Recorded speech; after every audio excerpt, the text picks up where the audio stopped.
देश के 10 राज्यों में आज उपचुनाव हो रहे हैं, जिनमें 31 विधानसभा सीट और कई लोकसभा सीटें हैं। केरल का वायनाड लोकसभा सीट भी इसमें शामिल है। कुछ सीट उपचुनाव इसलिए हो रहे हैं कुछ सीटों पर क्योंकि विधायकों ने लोकसभा चुनाव जीता और कुछ सीटें विधायकों की मृत्यु की वजह से खाली हुई।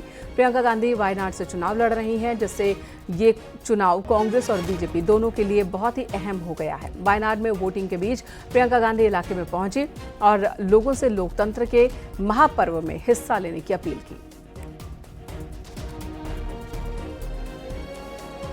Look, I just hope that today everybody comes out and exercises their democratic right. I think it's the greatest strength that the Constitution has given people, and they should use it well.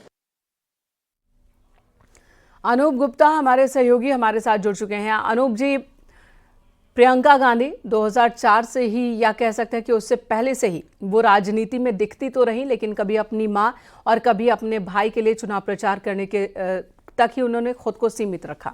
2017 में उनकी जिम्मेदारी बढ़ी प्रत्यक्ष तौर पर और चुनावी राजनीति में पहली बार उन्होंने कदम रखा है। एक बड़ी परीक्षा वायनाड में उनकी। बिल्कुल, देखिए, बहुत बड़ी परीक्षा है प्रियंका गांधी के लिए। और जिस तरीके से आप ट्रैक रिकॉर्ड अगर वायनाड का देखें तो ये कह सकते हैं कि प्रियंका गांधी अब वो लोकसभा में भी दिखेंगी, जिसकी ज्यादा संभावना है।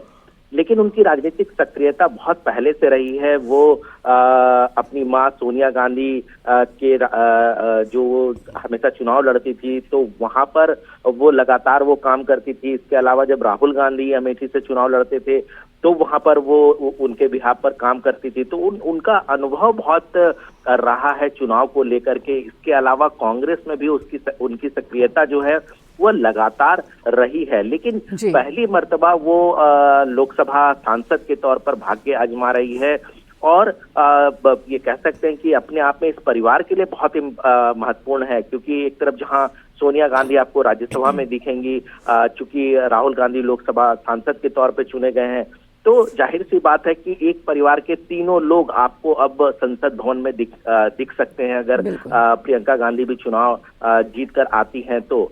और ये अपने आप में कांग्रेस के लिए बहुत बड़ी बात होगी। जी बिल्कुल, धन्यवाद अनूप जी इस वक्त पूरी जानकारी देने के लिए। तो प्रियंका जो पहली बार चुनावी राजनीति में उतर रही हैं, इससे पहले तक वो सोनिया गांधी के लिए, राहुल गांधी के लिए रणनीति बनाती रहीं, उन्हें जमीन पर उतारती रहीं और साथ ही साथ राहुल गांधी की जीत हो रायबरेली से या फिर सोनिया गांधी इससे पहले जीतती रही हो, उसमें बड़ी भूमिका प्रियंका गांधी की रही है। हिमाचल का चुनाव हो या कर्नाटक का चुनाव हो, इन चुनावों को जिताने में भी बहुत बड़ी भूमिका प्रियंका गांधी की रही है।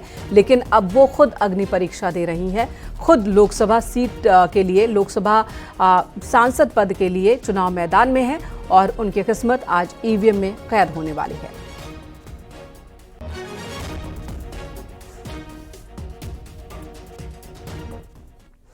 आतंकवाद, सीमा पार खतरों से निपटने की तैयारी। यूपी में जल्द बनेगी एटीएस की 5 और यूनिट। नेपाल बॉर्डर से सटे जिलों में स्थापित होंगी ये यूनिट्स। पीलीभीत, लखीमपुर खीरी, सिद्धार्थनगर में एटीएस यूनिट निर्माण किए जाएंगे। नक्सलियों पर नजर रखने के लिए मिर्जापुर में भी एक यूनिट का गठन होगा। मुरादाबाद में भी बनेगी एटीएस की यूनिट।